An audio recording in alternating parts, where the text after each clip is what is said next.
debido a que está recubierto con un mortero, ¿no? Ven que hay distintas posibilidades y distintos materiales. A la izquierda, perdón, a la derecha, un edificio que tiene superficies con mortero y tiene superficies con ladrillo, pero en ambas se ha utilizado.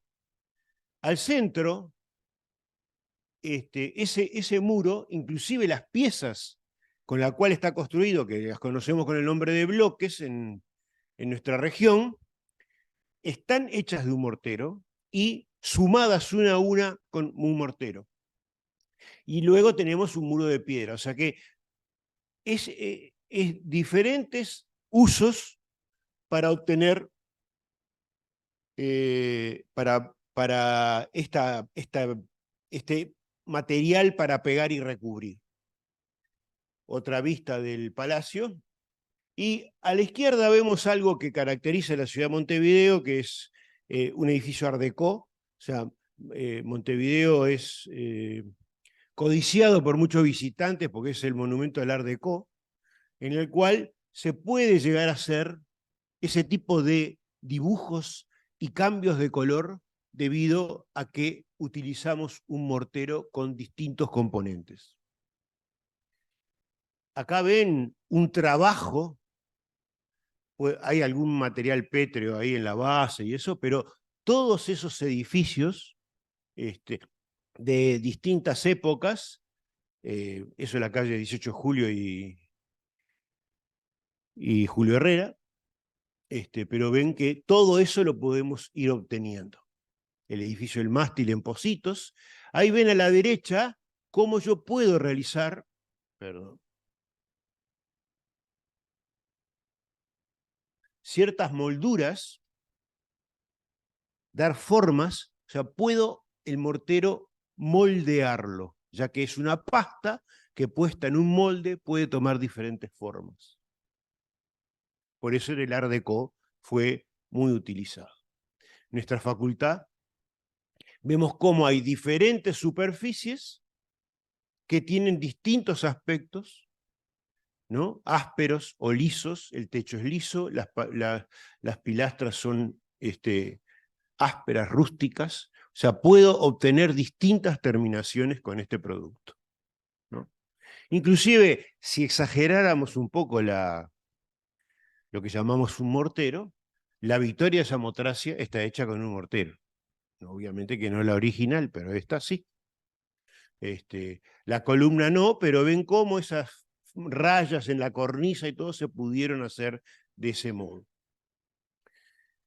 Vilamajó y Caraboto hicieron sus casas y hay diferentes texturas y objetos colocados y conformaciones que se obtuvieron utilizando morteros. Y acá al costado de la facultad, no tan gloriosas como las casas de Caraboto y Vilamajó, pero se obtienen distintas texturas que algunas no han pervivido en el tiempo porque, por ejemplo, la construcción que está acá, le agregaron un color, o sea que el mantenimiento que le hicieron fue ahogar el mortero, pero podría haber tenido otras soluciones. Entonces, cuando lo vamos a usar, ¿qué cara tiene el mortero? ¿No? Para tratar de saber qué es. Bueno, esa es la cara que tiene. Es una pasta que se usa con esa herramienta para poder aplicarla, eso se llama cuchara de albañil. Hay de distintas formas, bueno, pero esa es otro cantar, no es nuestro oficio de arquitectos, pero hay más grandes, más chicas, según la tarea que se va a hacer. ¿Ven? Acá está colocado en un balde y se los ve de distinto tipo porque sus componentes son diferentes. Ahora vamos a ver qué componentes tiene que le dan aspectos distintos. Ahí inclusive vemos, lo están trabajando y volviéndolo una superficie lisa, ¿no? Y acá, eso que vemos cuando el mortero se mantiene así en la cuchara, es que se puede usar, y vamos a ver luego esa propiedad que es. Entonces, ¿qué y cómo son estas cosas que usamos para construir nuestra arquitectura? Entonces, el mortero es un material compuesto, o sea, que lo podemos componer en obra, lo podemos componer, puede venir compuesto de fábrica, y que está formado por diferentes cosas que son el aglomerante, que es lo fundamental, que es lo que hace que esa pasta que aplicamos se convierta en un petro artificial. Un agregado fino, eso lo distingue del hormigón, no tiene agregados gruesos. Y agua. Y a veces le ponemos alguna pichicata para que modifique alguna de sus propiedades. Entonces, lo instalamos en estado húmedo, ¿no? O sea que es lo que llamamos en la construcción la vía húmeda. O sea, hay agua en ese proceso. A diferencia de la tabiquería de yeso o pensemos este cielo raso, que la forma que tiene no fue obtenida por vía húmeda, sino con estructuras, tornillería, superficies de terminación, ¿no? Esta pared curva la obtuvieron en su momento nuestro amigo Fresnedo cuando hicieron la facultad por vía húmeda, ¿no? O sea que lograron esta forma, esta redondez, etcétera, etcétera, dando un mortero y con expertos obreros que sabían hacer que esta superficie quedara con ese aspecto. Entonces, con esta pasta que usamos por vía húmeda, unimos mampuestos. Recuerden que llamamos mampuestos a todos aquellos elementos simples, objetos, que utilizamos para, con nuestra mano, generalmente construir muros. Puede ser un ladrillo, un ticholo, un bloque, una piedra. Eso es un mampuesto. Con esto podemos adherir revestimientos verticales y pavimentos. Revestimientos verticales, los revestimientos de los baños de la facultad, de su casa, etcétera, o sea, todas las cerámicas, azulejos, etcétera, los adherimos con estos materiales. A veces también hacemos revestimientos de fachada adheridos con pétreos, etcétera. En el caso de pavimentos, o sea, todos los pisos, cuando salimos, inclusive este piso del salón de actos, estos trozos de madera, este parquet, está colocado con un mortero. El pavimento del hall, etcétera, están colocados de esa manera. Se puede dar terminación a los muros. O sea, revocamos un muro, obtenemos esa terminación, revocamos los pilares de la facultad con un mortero, obtenemos otro tipo de terminación. O sea que no es un material monotemático, es un material que podemos obtener muchas cosas. Y también el mortero aplicado le puede dar nuevas propiedades a una superficie. Una destacada es que puede darle impermeabilidad.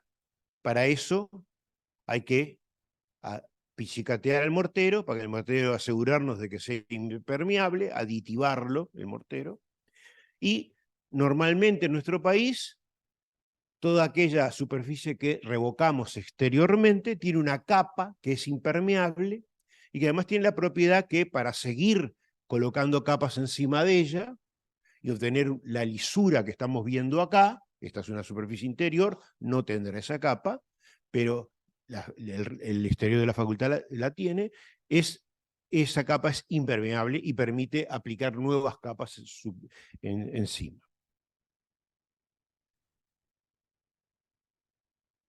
Bueno, esos son los tres protagonistas fundamentales de los morteros. Un mortero tiene que tener aglomerante. El aglomerante puede ser uno solo, puede ser dos, o pueden ser alguno más.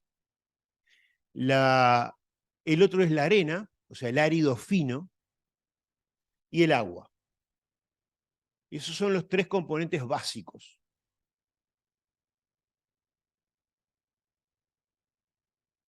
No sé por qué se salta. Esos tres componentes básicos pueden tener un cuarto componente, que son los aditivos. No siempre un mortero tiene aditivos. Hoy día vivimos en el mundo de los aditivos. Entonces es un mundo bastante complejo, que lo vamos a ver, y con muchas propiedades, y cada día inventan uno nuevo. Entonces, estos componentes le dan las diferentes características al mortero. No es lo mismo poner una arena bien finita que una arena más gruesa. No es lo mismo poner un aglomerante que es blanco que poner un aglomerante que es gris, ¿no? O sea, ahí vamos viendo, ¿no? Entonces, los áridos, por de pronto, tienen lo que se llama granulometrías variadas. O sea, hay finos, medianos y grandes dentro de los que usamos en morteros, vamos a ver. Esos aglomerantes son variados, se pueden usar solos o combinados, y el agua no debe de estropear el proceso de, si quiero un mortero blanco, que me la ensucie. Como el agua interviene en el proceso en el que el aglomerante se convierte en un petro artificial, puede, con determinadas sustancias, alterar ese proceso. Y los aditivos lo que hacen es mejorarlo, ¿no? Vamos a ver qué significa mejorarlo. Y obtener nuevas propiedades, como le decía, pueden hacer que el mortero sea impermeable. Veamos el primer componente, los áridos. Entonces, estos áridos, una cosa muy importante es que, ya que al fin y al cabo el árido está compuesto de determinada sustancia, esa sustancia no sea reactiva con el aglomerante, tiene que ser inerte el árido. El árido es como un relleno que el mortero tiene, o sea, el aglomerante más el árido, y que debe de no intervenir en ese proceso. Ahora veremos el tema de qué nos importa de el tamaño de esos granos. Según sea el árido, intervienen diversas propiedades. Si es más pequeño, puede pasar de que el mortero se retraiga y aparezcan fisuras, que si es más grande, esté más controlado. Y la mayor parte de un mortero es árido. O sea, es 2, 3, 4 veces la cantidad de aglomerante. Normalmente establecemos una relación entre la cantidad de aglomerante y la cantidad de árido.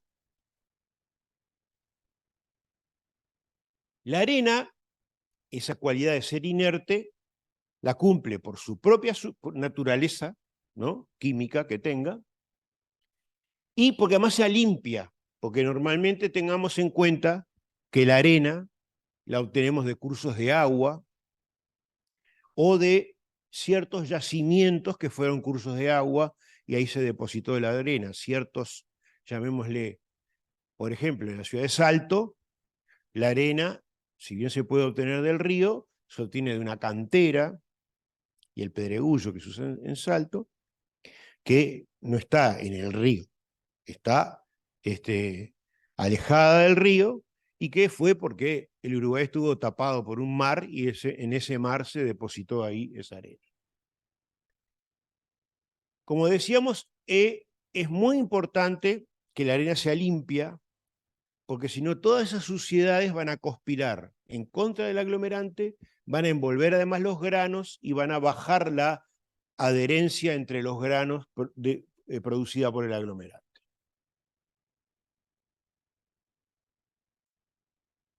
El tamaño máximo de las arenas puede ser de 4 milímetros.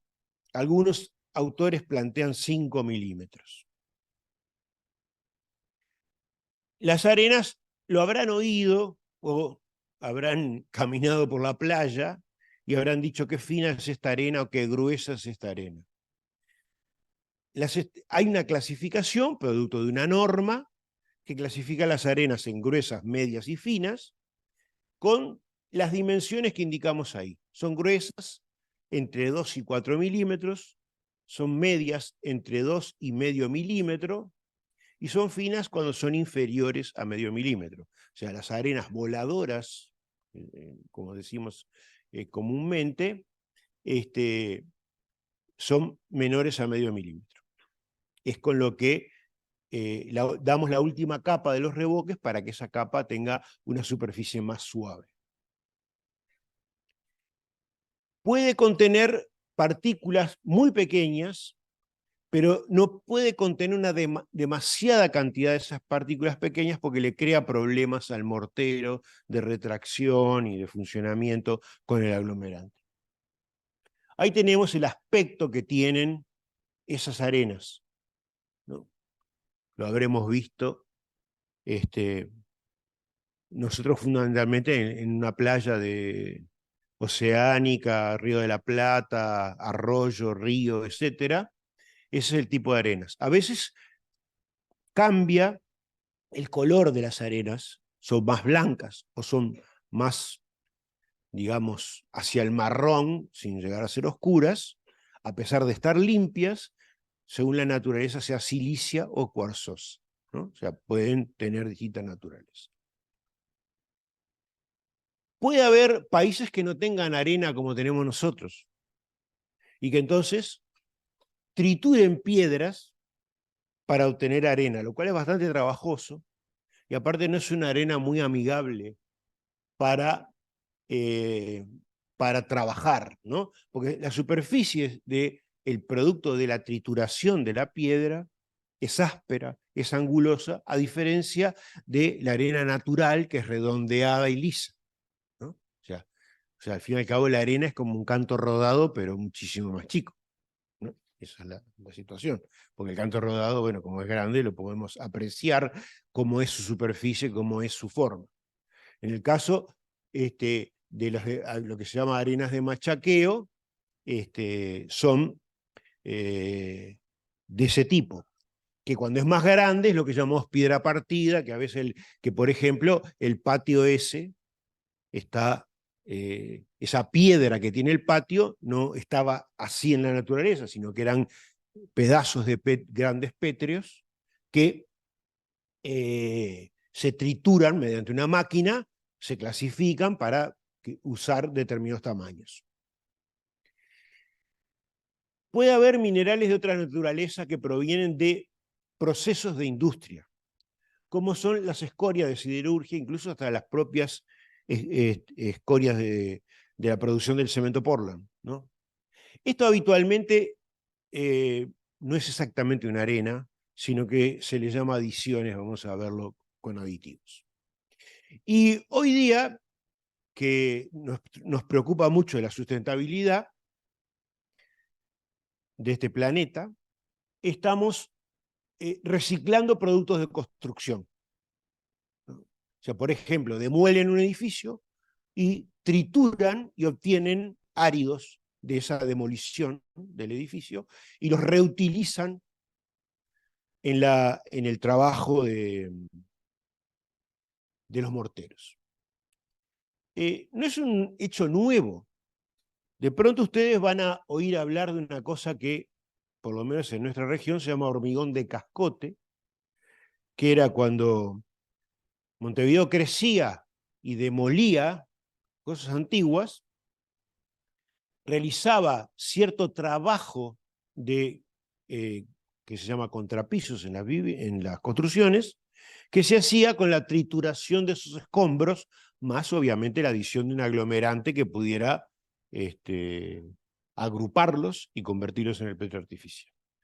Hoy día el reciclaje, digamos, está más refinado y se pretende no generar grandes cantidades de desechos y llenar canteras con ellos. Todavía nuestro país no tiene ni norma, ni yo tengo conocimiento de que se esté utilizando, pero Brasil tiene normas, lo utiliza, en Argentina creo que incipientemente, en Europa, etcétera. O sea que todo lo que se demuele, quizá porque nosotros demolemos poco y un edificio tiene que durar como las pirámides egipcias, pero la realidad es que alguna cosa hemos demolido y antes se usaba. Hoy día no tenemos un sistemático uso de esas cosas. Entonces, eso que hablábamos de la granulometría. Entonces, la granulometría es cuánto tiene de cada tamaño la arena que usamos. Eso, ustedes ven ahí a la derecha, está esquematizado, es una serie de tamices del tamaño mayor arriba al tamaño menor abajo, en el cual nosotros ponemos una muestra de la arena y nos van quedando diferentes piedritas de distinto tamaño en cada uno de esas tamices, ¿no? Cernidores, como queramos llamar. Ven que va quedando en cada uno distinta cantidad. Entonces, se hace un estudio de eso en laboratorio y se diseña, bueno, en realidad, para el trabajo común de obra, si tenemos alguna duda, podemos hacer eso y saber si nuestra arena nos va a dar buen resultado. O si nos está dando un pésimo resultado, tener una razón un poco más científica de por qué es, ¿no? Obviamente que en los morteros que compramos prehechos por fabricantes, ellos se dedican a clasificar y poner, después de haber hecho muchas experiencias empíricas, un poco de cada tamaño para poder obtener un buen resultado. Esto tiene, en el caso de morteros y hormigones, todo un estudio, sobre todo en hormigones, es muy importante porque está en juego la seguridad desde el punto de vista de los edificios, ¿no?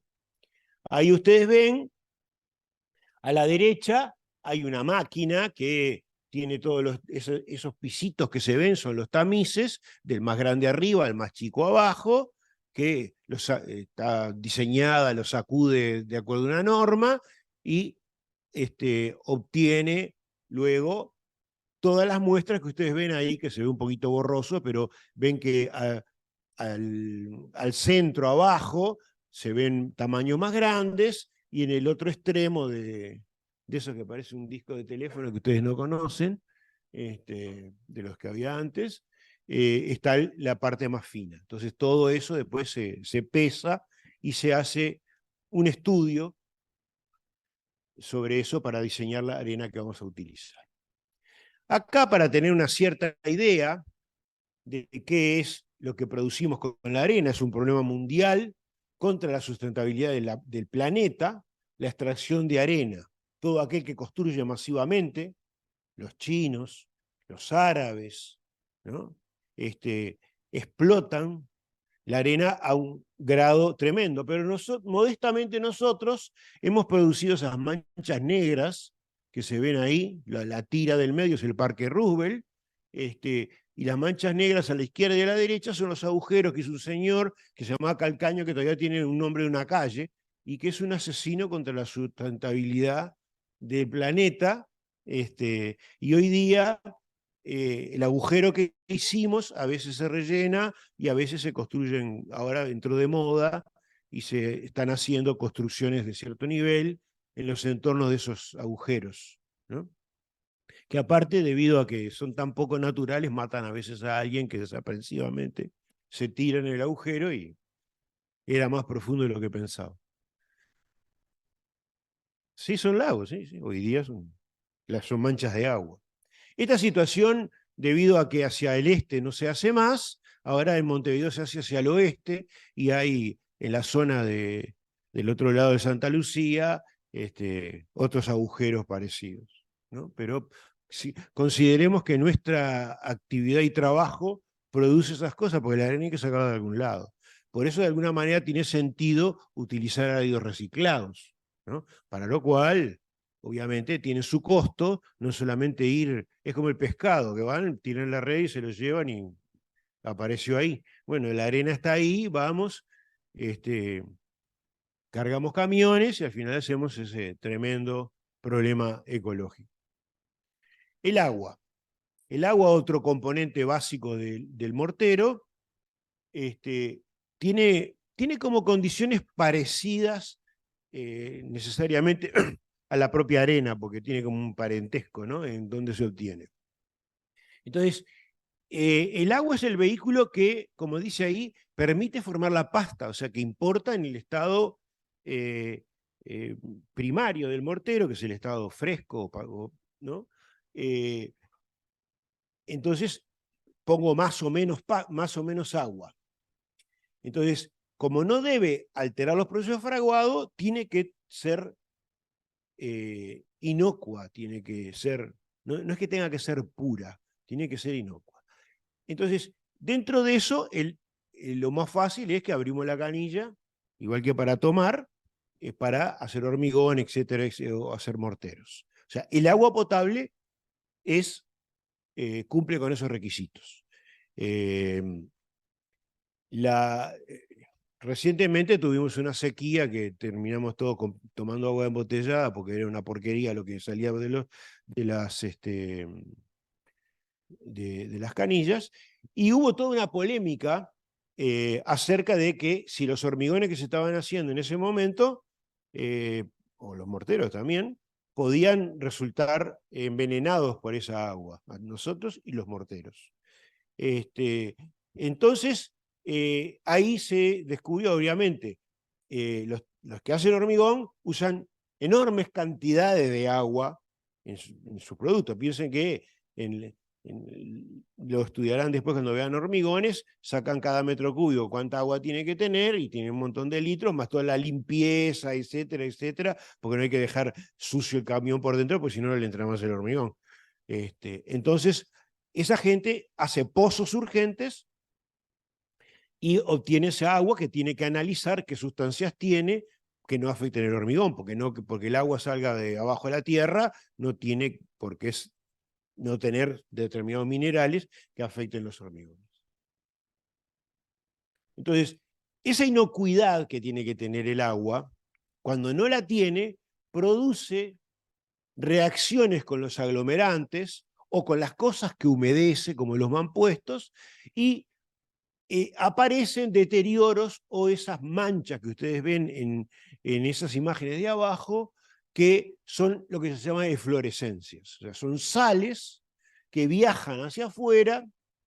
Entonces ese agua no tiene que tener sulfatos, cloruros, tampoco tiene que tener aceites porque generaría problemas en el pegado entre los componentes del mortero o con donde yo pongo el mortero, hidrocarburos, etc. O sea, es importante, o sea, le tenemos que prestar atención. No es que yo hago una construcción junto al mar y tomo, como ya el océano no se termina, saco agua del océano. De la misma manera que no la puedo sacar para tomarla nosotros, el mortero tampoco se la puede tomar, ¿no? Porque tiene ciertos componentes que impiden el fraguado del mortero. Bueno, los aglomerantes. Este es un mundo un poco bastante menos conocido. Hay diversos tipos de aglomerantes y vamos a irlos viendo.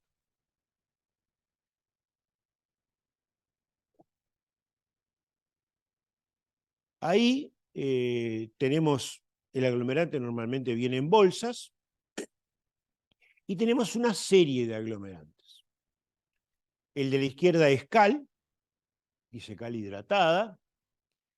El que le sigue en la fila, que ahí dice Ancaplas, que es la marca de Ancap, de ese cemento, es lo que se llama cemento de albañilería o de mampostería. El otro, como claramente dice su nombre, es el Portland, ¿no? Un protagonista básico de nuestra construcción. Luego tenemos el yeso y al final, últimamente, han aparecido los polímeros como elementos aglomerantes, o sea, polímeros líquidos que aglomeran un árido. O sea, empieza a que las cosas no son tanto como eran antes. Entonces, el aglomerante es la pieza fundamental. Pega, ¿no? Hace que el mortero se adhiera a otros materiales. Es el que une la arena y forma el petrio artificial. Y lo importante es que esa conversión se realiza mediante una reacción química. Podríamos decir que si agarramos tierra, le ponemos agua, podemos formar una pasta, podemos poner un ladrillo, poner esa pasta y poner otro ladrillo. La diferencia va a ser que el barro solo va a endurecer, nunca se va a convertir en un petro artificial permanente, ya que si se moja va a volver a ser tierra diluida, ¿no? O sea que no, es cierto que el barro se utilizó como una pasta de mortero en lugares en los cuales había condiciones para hacerlo y aún se utiliza, ¿no? Tengan en cuenta que el adobe es un ladrillo no cocido y hay ciudades hechas con adobe, ¿no? Con piezas de barro no cocido, simplemente esperar que endurezca. Pero le faltó lo que el mortero tiene, que es la reacción química para convertirlo en un petro artificial irreversible. Si nosotros ponemos un pedazo de mortero dentro del agua, no se disuelve. En cambio, sí en el caso del barro endurecido.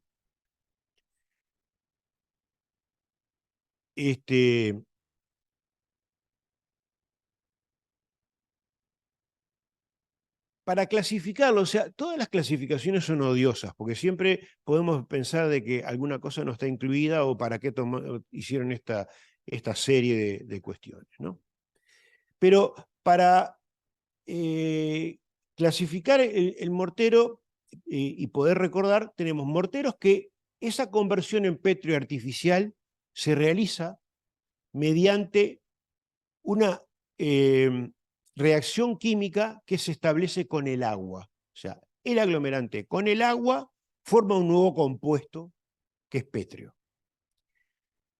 La otra reacción es cuando se produce con un componente de la atmósfera que es el anhídrido carbónico. Esa pasta, al estar en contacto con el anhídrido carbónico, genera una nueva sustancia que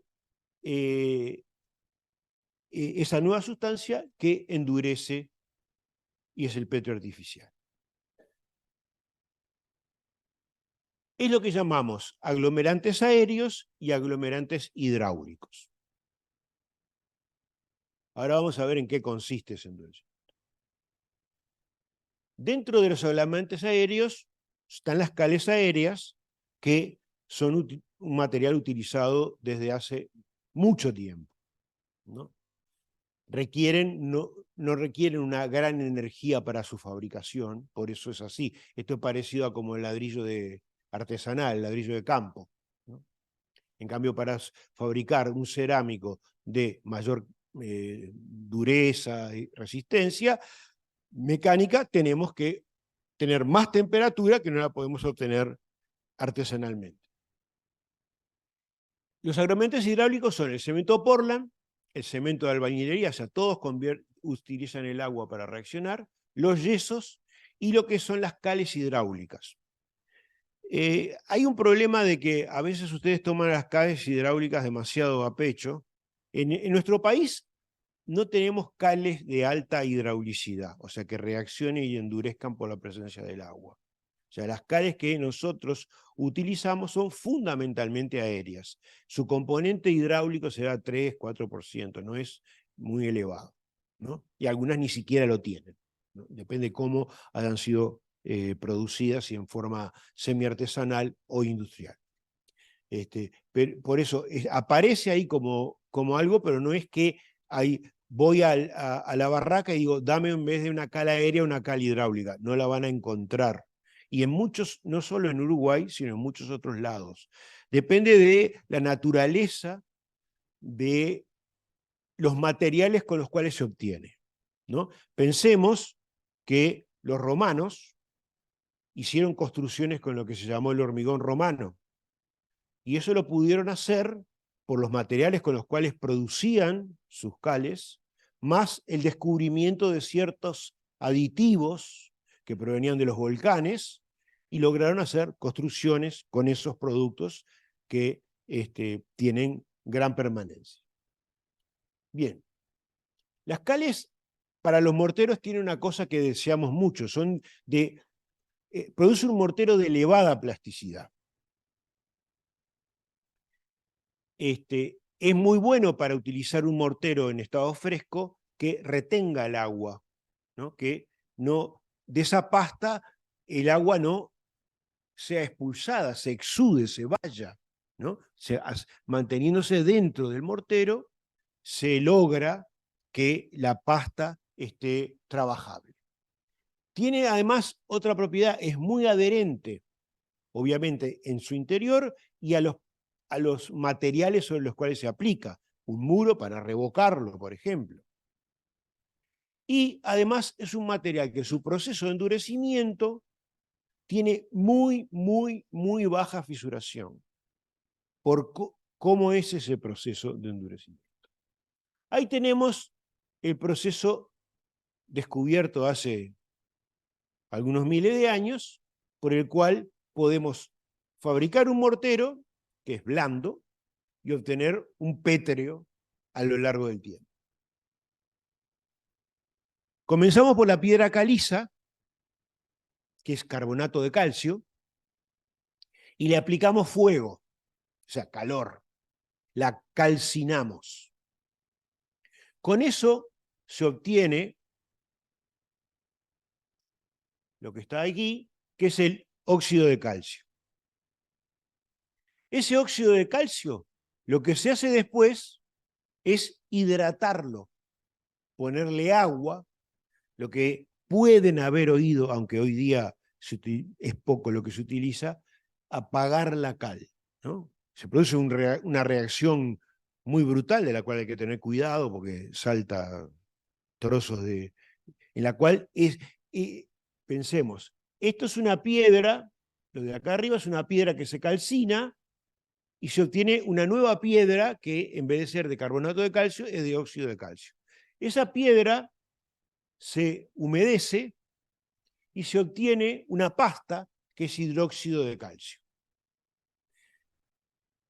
Después vamos a ver algún detalle sobre esto porque esta es la historia más primitiva.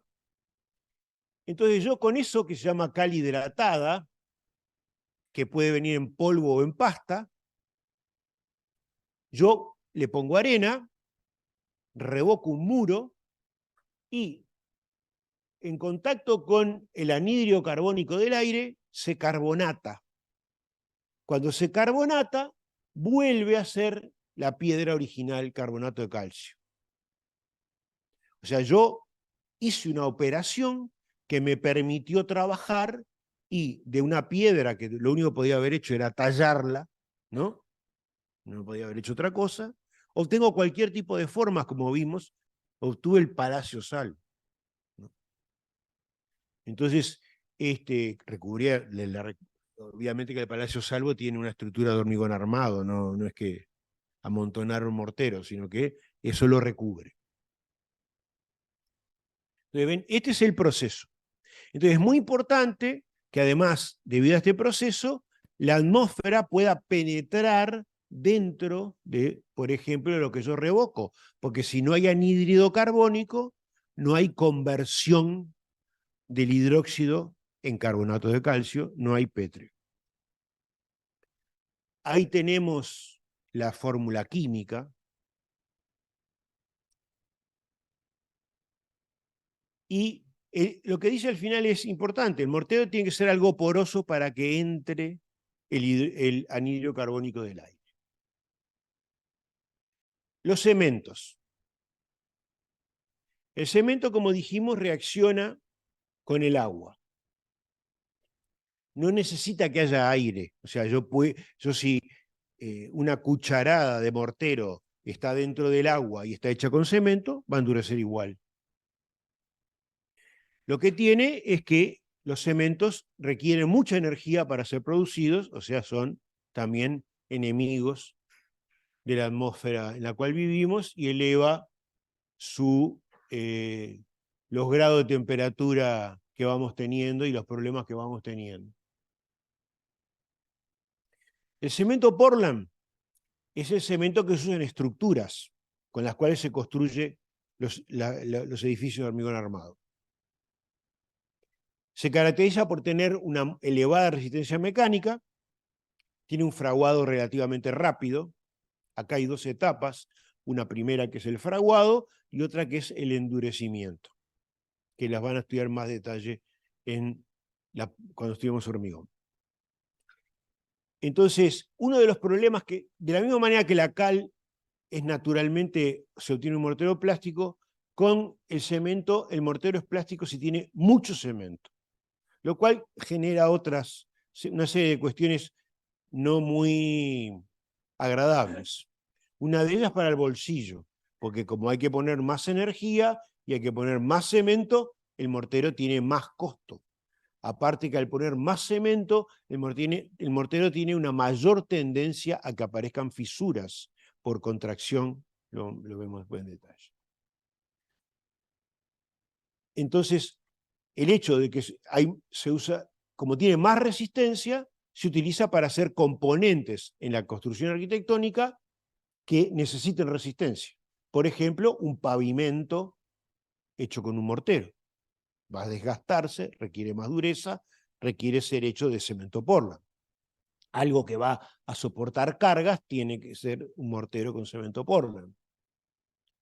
Algo que, una de las condiciones que tiene el cemento Portland es que es más impermeable, aunque no es totalmente impermeable, pero es más impermeable que los morteros de cal. Entonces, cuando yo necesito hacer una superficie impermeable, la pueden haber visto de pronto en algunos garajes, que se le hace una tira de un, si no está pintado, se ve que es de gris oscuro, que está hecho con un mortero de cemento Portland. Si alguna vez han ido a la Facultad de Ingeniería, no al FAR, la Facultad de Ingeniería, en algunas aulas han hecho ese friso inferior de arena y Portland, porque se ve que los ingenieros se dedican a romper las paredes, entonces lo hicieron más resistente, esa parte que están los ingenieros. Bueno, yo no lo hice. Bueno, entonces, hay en el cemento Portland hay dos procesos, un proceso rápido de fraguado y un proceso a largo plazo de endurecimiento. Ese endurecimiento es progresivo, ¿no? Podríamos decir, entre comillas, que no termina nunca, no es lo mismo pero a los 28 días se considera que es una especie de frontera en la cual la resistencia esperable se obtuvo. Después sigue, pero ya no es tan significativa.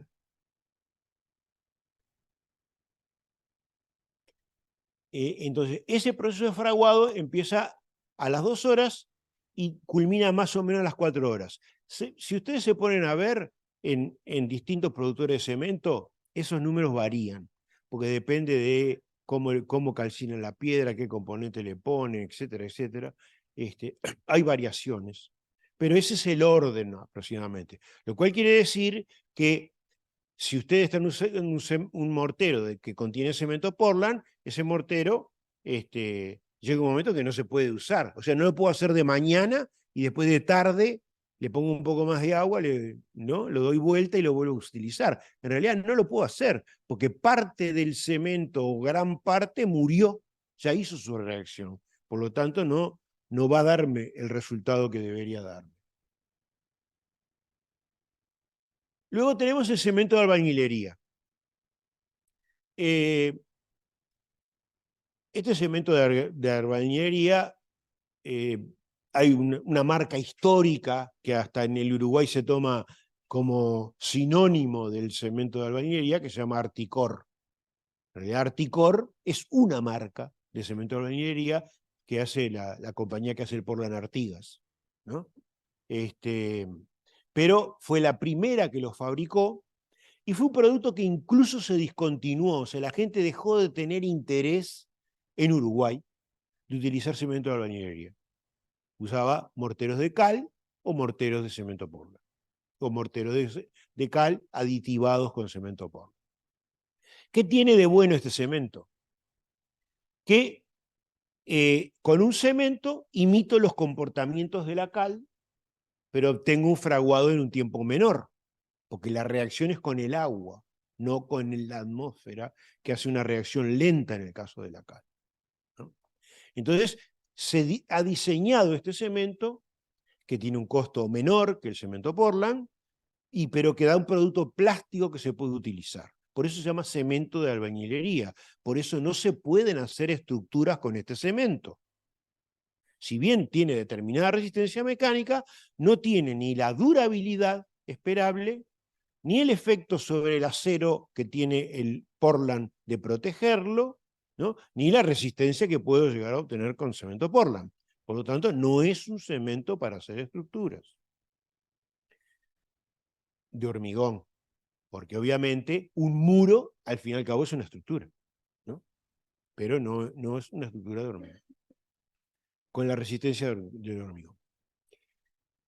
Este mortero, al estar diseñado, tiene propiedades parecidas a la de Acal, incorpora aire, retiene el agua, o sea, es un resultado de plasticidad para poder trabajar. El yeso, que es un material que se discontinuó en el uso en nuestro país, a tal punto que los yeseros desaparecieron, o sea, las personas que sabían manejar el yeso en Uruguay desaparecieron. Había muchas firmas que hacían molduras, o sea, molduras es hacer algo parecido con yeso de la Victoria Samotracia, con un molde, echar un yeso adentro y obtener esa forma tan detallada. Entonces, el yeso se reincorporó a nuestra actividad constructiva en nuestro país, fundamentalmente por razones económicas, porque los nuevos sistemas de colocación de yeso son industriales y reducen muchísimo la mano de obra, que es uno de los que los inversores de nuestro país huyen, ¿no? Porque dicen que les cuesta muy caro. Entonces eso generó una discontinuidad en la mano de obra, o sea, no había en el Uruguay personas que supieran hacer el yeso. Por eso despectivamente en las obras se dice los bolitas, porque vienen los bolivianos, venían originalmente los bolivianos, a trabajar, a hacer los trabajos en yeso, porque en Bolivia no se había discontinuado. Y la ampliación del Victoria Plaza, que se llama Radisson, la hicieron brasileros en sus reboques de yeso, etcétera, molduras, etcétera. O también han venido argentinos. O sea, luego se ha hecho una escuela en el Uruguay que ha ido dejando personas que saben trabajarlo, pero que tienen esos orígenes. Entonces, el yeso es un aglomerante que es muy blanco, que da terminaciones de muy buena calidad y que endurece rápidamente. Además, el yeso se utiliza solo o con algún árido, ¿no? O sea, es agua y yeso, y hay muchos tipos de yeso, que no es algo con lo cual nos vamos a, esa cantidad de tipos, nos vamos a enfrentar en nuestra práctica, ya que el yeso que fundamentalmente utilizamos en nuestro país es de origen de morteros producidos en fábrica que son de yeso o que contienen grandes cantidades de yeso. Pero da una muy buena terminación. El yeso regula la humedad ambiente porque tiene la capacidad de absorber moléculas de agua y expulsar moléculas de agua por su naturaleza química. Es buen aislante térmico y acústico porque es poroso, ¿no?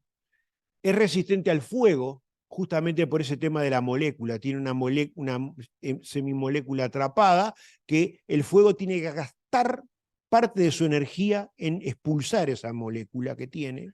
No es que esté mojado, es que forma parte de la constitución de la sustancia yeso. Entonces, parte de la energía la entrega para que romper esa situación. Entonces, las paredes con yeso nos permiten más tiempo para escapar de los lugares que hay un incendio. Lo que el yeso lamentablemente no resiste la exposición a la intemperie, ¿no? Aunque se ha utilizado muy antiguamente para fabricaciones de los egipcios, etcétera, de cosas, siempre en combinación con algo y a lo largo del tiempo se destruyeron. Antes de ver el componente aditivos, para que nos expliquemos por qué son los aditivos, vamos a ver las propiedades que tienen los morteros. Los morteros tienen en su vida dos etapas, cuando están en pasta y cuando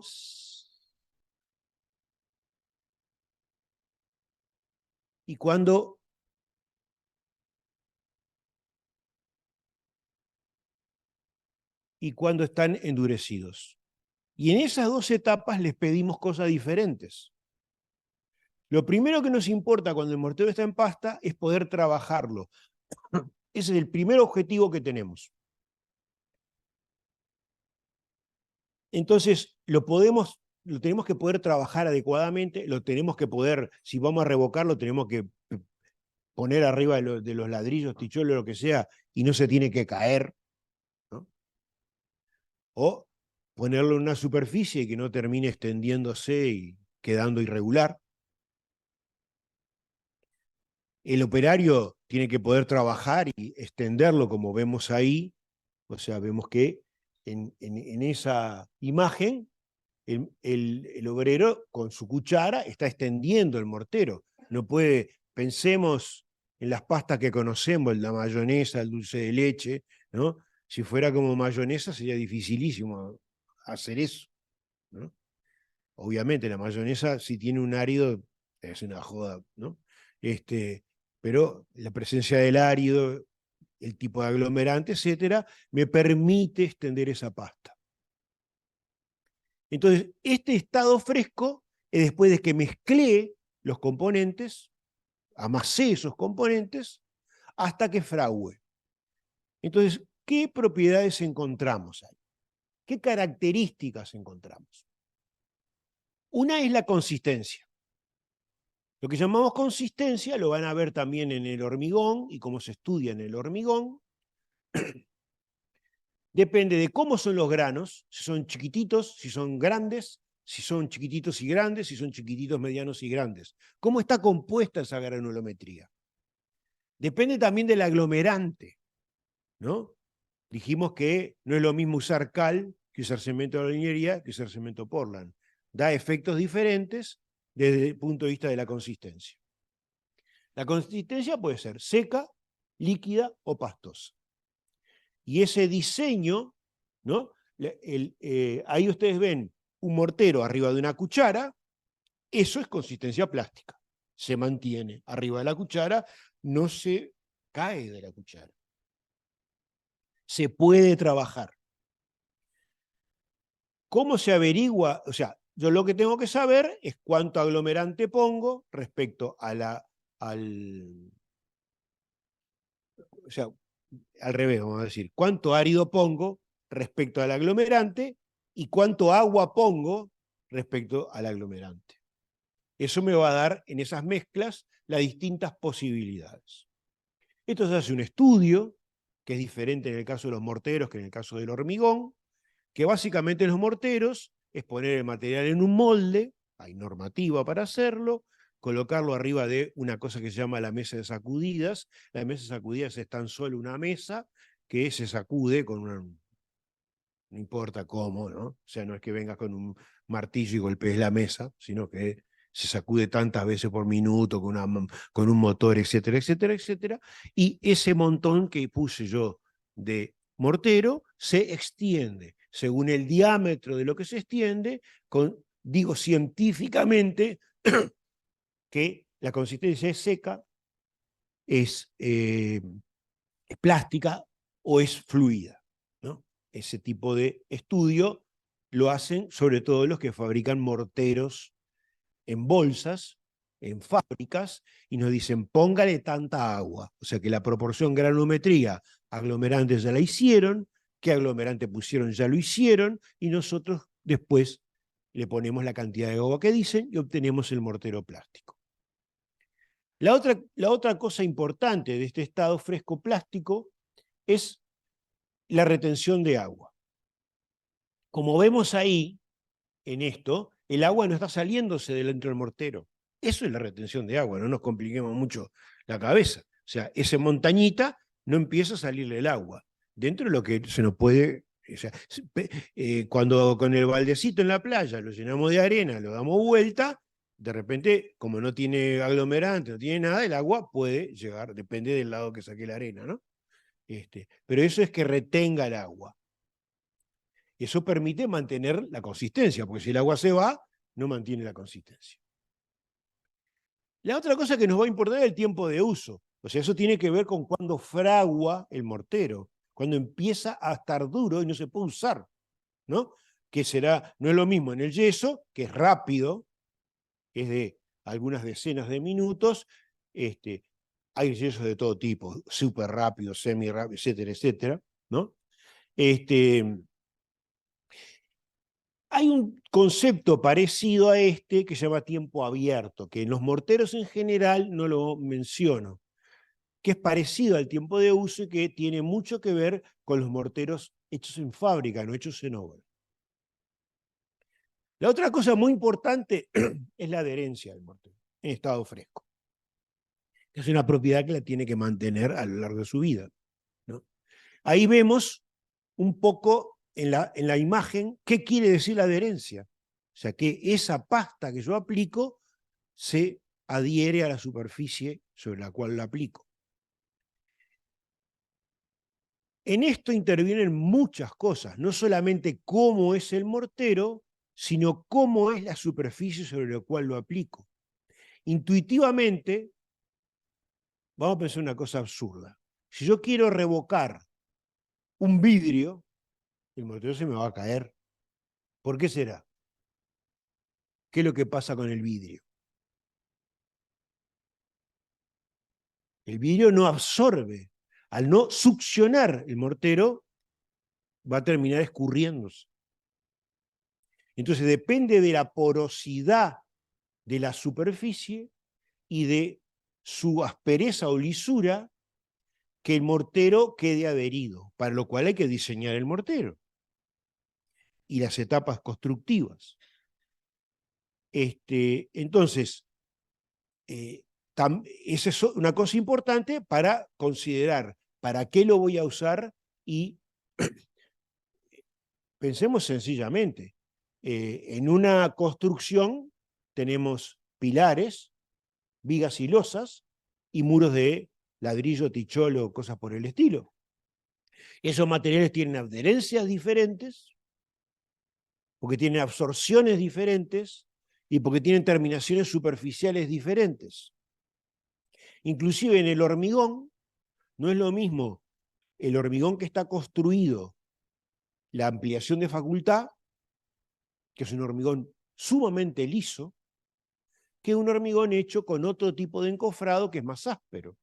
Lo cual quiere decir que cuidados hay que tener porque si no adhiere, a la larga perdemos el trabajo. Ahí vemos algo que también importa mucho, es que el mortero tiene una cierta cantidad de agua. Esa cierta cantidad de agua que tiene el mortero, según sea el sustrato sobre el cual lo aplico, puede perderse o permanecer, ¿no? O puede perderse rápidamente. Con lo cual el mortero de pronto no se puede trabajar. Hay etapas en las cuales el mortero se proyecta sobre las superficies y luego hay que trabajarlo para obtener esta superficie lisa, con esta forma. Entonces, si endureció, no lo puedo trabajar. Entonces, si la porosidad del muro es muy elevada, pierdo rápidamente el agua, por lo cual probablemente, si yo tengo una mampostería cerámica, tenga que mojar previamente los mampuestos, ladrillos, ticholos, etcétera, y luego trabajar con el mortero. Yo puedo, para construir un muro, normalmente los ladrillos se mojan, no excesivamente, porque si no, le termino aportando agua al mortero, los ladrillos se mojan, y luego que absorbieron, que no tienen agua en su superficie, se hace el trabajo de construir el muro o revocarlo. Bueno, en estado endurecido, una característica básica del mortero es su resistencia mecánica. Es bastante claro en un muro que el mortero cuando endurece va a recibir las cargas del propio muro y de pronto, si el muro es portante, de elementos que descansan sobre ese muro, una losa o una estructura de madera o metálica o lo que fuese. Entonces, durante el periodo fresco también tiene que soportar que yo vaya levantando hiladas, quizá no puedo ir muy rápido, porque no comenzó a fraguar, pero a lo largo posteriormente, cuando entra en servicio, tiene que soportar cargas. Aparte, la resistencia mecánica puede ser una propiedad índice que nos dice otras cosas respecto a la durabilidad, etcétera, del mortero, pero básicamente tengamos en cuenta ese elemento, esa cuestión simple de que el mortero tiene que soportar cargas. Hay otro tipo de cargas que el mortero tiene que soportar, que son producto de los agentes atmosféricos, y que para lo cual hay mucha aditivación. El otro tema es la adherencia, y vemos dos imágenes de desadherencia, que son, en un caso, una vieja pared, que el mortero terminó cayéndose, y el otro no se ve muy claramente, pero es un techo que se le cayó el revoque al techo. Eso puede pasar por diversas causas, o sea, la adherencia se tiene que mantener, para lo cual hay que preparar la superficie. Parece que en el de arriba a la derecha, esa parte que se cayó es muy lisa, eso pasa mucho con el tipo de encofrados para la estructura de hormigón que se utilizan ahora, chapones, elementos metálicos, etcétera, que hacen superficies muy lisas y muy difíciles de que los revoques se mantengan. También hay otras cuestiones que conspiran contra la adherencia, que no solamente la dosificación del mortero, sino que las deformaciones de las estructuras a veces desadhieren a los morteros. Entonces, en el otro caso, ¿qué pasó? En el caso de la derecha abajo, otra vez, en el caso de la derecha abajo, se ve cómo el mortero no mantuvo la adherencia a lo largo del tiempo, por lo tanto lo tiene que mantener en el periodo que yo lo aplico para poder trabajarlo y a lo largo del tiempo. En la no adherencia no solamente interviene el mortero, sino que si ese mortero no es impermeable o muy impermeable y acciona la humedad sobre los ladrillos, etc. Pero tiene importancia la dosificación del mortero. O sea, el mortero a lo largo del tiempo tiene que ofrecer durabilidad. Vemos la imagen que vimos.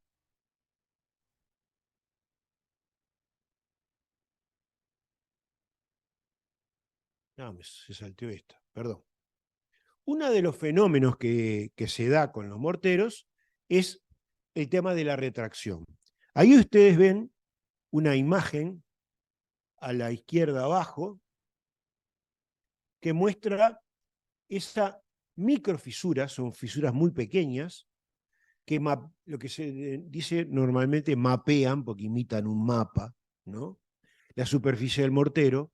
O sea, el mortero se ha retraído, se retrajo porque pierde el agua, ¿no? Parte del agua de trabajo no hace ni reaccionar al cemento ni actúa sobre otros aglomerantes. Entonces se produce ese mapeo que a la derecha se ve un poco más de cerca la fisura abierta en el revoque. Entonces, eso sepamos que puede pasar y que fundamentalmente pasa producto del cemento, tanto de albañilería como del cemento Portland. Entonces, lo vamos a ver en la próxima clase. O sea, muchas veces no utilizamos un solo aglomerante. Es muy común a los morteros de cal ponerle cemento Portland. Si se les pone mucho cemento Portland, hay mucha tendencia a la fisuración. Lo que pasa es que el revoque endurece rápidamente, al otro día permite hacer otra operación de pronto encima de él, y ese tipo de cosas se deben cuidar. Ahí, aunque está tapado por la imagen digamos, de lo que recoge la cámara, se ve la fisuración en ese edificio. La puse para que ustedes vean a qué grado puede llegar la fisuración, aunque en ese caso hay otros componentes de esa fisuración, que es que ese edificio se ha deformado y partió sus componentes, ¿no? Bueno, la durabilidad tiene que ver con cómo se permanece a lo largo del tiempo. Los revoques exteriores están atacados por las condiciones atmosféricas, viento, lluvia, mojar, secarse, mojar, secarse. Entonces, eso hay que considerarlo y hay que establecer ciertas conservaciones. Los texturados de la facultad, si se erosionan, se han erosionado en 70 años, no son igual en el mismo aspecto que tenían cuando se construyó la facultad. Y ustedes van a ver que muchos edificios tienen, llamémosle entre comillas, dibujos de colores, y los colores en los morteros se van degradando con el tiempo. Entonces, según cómo se formule y qué tipo de pigmentos se utilicen. Entonces, cuando voy a utilizar un mortero, tengo que considerar, va a ser interior, va a ser exterior, va a estar pintado, no va a estar pintado, va a recibir, no es lo mismo si recibe mucha erosión producto de lluvia con viento, son toda una serie de cosas que importan.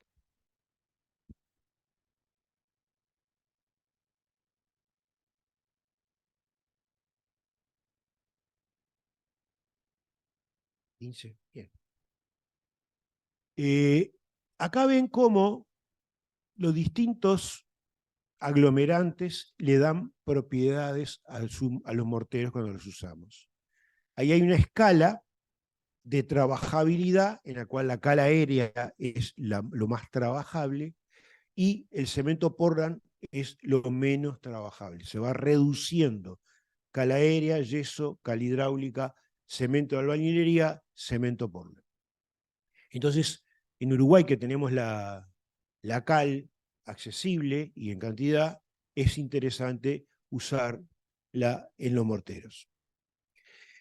En cambio, en la resistencia a la compresión, el yeso es el menor, el cemento Portland es el mayor, ¿no? O sea, si quiero obtener resistencia, no hagas un revoque de yeso o de cal. Tenés que tener un cemento un mortero hecho básicamente con cemento y arena.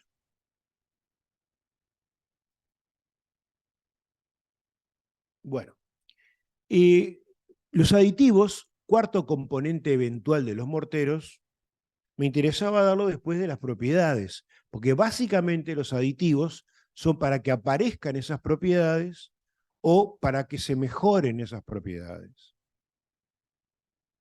Entonces,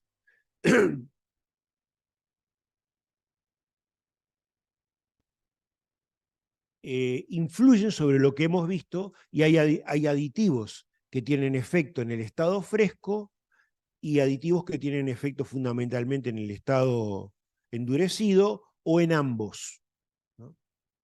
Entonces, el aditivo puede ser sólido o líquido y se incorpora cuando se mezcla el mortero. Acá ustedes van a ver que, al final se lo reitero, es que hay bibliografía que habla de aditivos y adiciones, y generalmente a los sólidos les llama adiciones. Yo prefiero mantenerme con que son aditivos porque al fin y al cabo después es un problema semántico nada más. Entonces los aditivos, en función de la propiedad sobre la cual influyen, es cómo los denominamos. La cantidad del aditivo normalmente es muy pequeña y se pone en relación con el peso del aglomerante. El orden es inferior al 5% del peso del aglomerante. Fíjense que es muy poquito. Bueno, unos aditivos, primero son los aireantes. Los aireantes le incorporan una pequeña cantidad de aire, del 2%, Y esas pequeñas burbujas son como una arena blanda que facilita la docilidad del mortero. Al ser una burbuja, también tiene cierta influencia sobre la impermeabilidad, porque corta los capilares. Al tener aire, baja un poco la densidad aparente del mortero. Y hay que tener cuidado de no poner mucho. Los aireantes, como que habría dos tipos de aireantes. Uno que incorporan esos porcentajes de aire y otros que ya son espumantes, que incorporan gran cantidad de aire para obtener productos muy livianos. Si ustedes ven los edificios que se construyen actualmente en nuestras ciudades, tienen unos grandes bloques grises, que son muy livianos, muy relativamente blandos. Se puede con un serrucho darle forma, cortar trozos. Obviamente pónganse con un serrucho y un ladrillo para ver que no lo pueden cortar. Que serían ya fuera de los que buscan estas propiedades de los aireantes. Son productos reactivos que incorporan grandes cantidades de aire y hacen que esos bloques sean muy livianos. Piensen que un mortero pesa del orden de los 1.600 kilos por metro cúbico y esos productos, esos bloques, deben tener pesos inferiores a los 500 kilos por metro cúbico. Luego están los plastificantes. Los plastificantes producen un efecto parecido, mejora la docilidad del mortero, pero ¿qué pasa? Si yo tengo que obtener voy a usar un mortero y quiero obtener resistencia, en el caso del cemento tengo que ponerle menos agua, me queda muy seco y no lo puedo trabajar. Incluso habíamos dicho que para obtener un mortero de cemento Portland altamente plástico, tengo que poner mucho cemento. Mucho cemento. Por lo tanto, voy a tener un mortero que se me va a fisurar todo y que será muy fácil de trabajar, pero que su resultado endurecido va a ser un poco patético. Entonces, va a ser como eso que vimos ahí, todo fisurado, peor, porque va a haber ya fisuras de 1 milímetro. Entonces yo puedo utilizar ese plastificante que lo que hace es separar las moléculas del cemento durante cierto tiempo para que eso no se apelmase, llamémoslo así, para entendernos. Entonces, esos plastificantes me permiten y tienen ese efecto en el estado fresco. Es un objetivo en el estado fresco. Logro la plasticidad y de repente puedo poner la mitad de cemento y tener la misma plasticidad. Hay un tema que, igual que el otro, si pongo mucho, puedo retrasar el fraguado, no se sabe ni cuánto tiempo, ¿no? Entonces hay que tener cuidado. Luego puedo querer poner en servicio un mortero rápido o lento, ¿no? Más bien para poner en servicio lo querré poner rápido. Lento será por otra causa. ¿Por qué causa será? Porque quiero tener más tiempo para trabajar el mortero y hacer, por ejemplo, esta superficie. Entonces, unos son retardadores que retrasan ese fraguado y otros son acelerantes. Un caso típico de los acelerantes es cuando yo tengo una filtración en un muro, tengo que poner una pasta que apriete y rápidamente obtenga el cierre de ese hueco. En ese caso, se entiende claramente el tipo de acelerante. La otra cosa es, yo hago acá en el salón de actos, en crudo, ¿no? Un piso de arena y Portland y mañana tiene que haber clase. Si mañana hay clase en ese piso, el piso va a estar destruible. Aunque esté, digamos, de aspecto endurecido, cualquier zapato lo va a poder gastar. Entonces, acelerar el fraguado me va a permitir un uso muy rápido de, por ejemplo, un piso. Estos tipos de materiales también se utilizan en los hormigones. Otros materiales son hidrofugantes. Esto tiene como objeto lograr eh, la impermeabilidad de un mortero.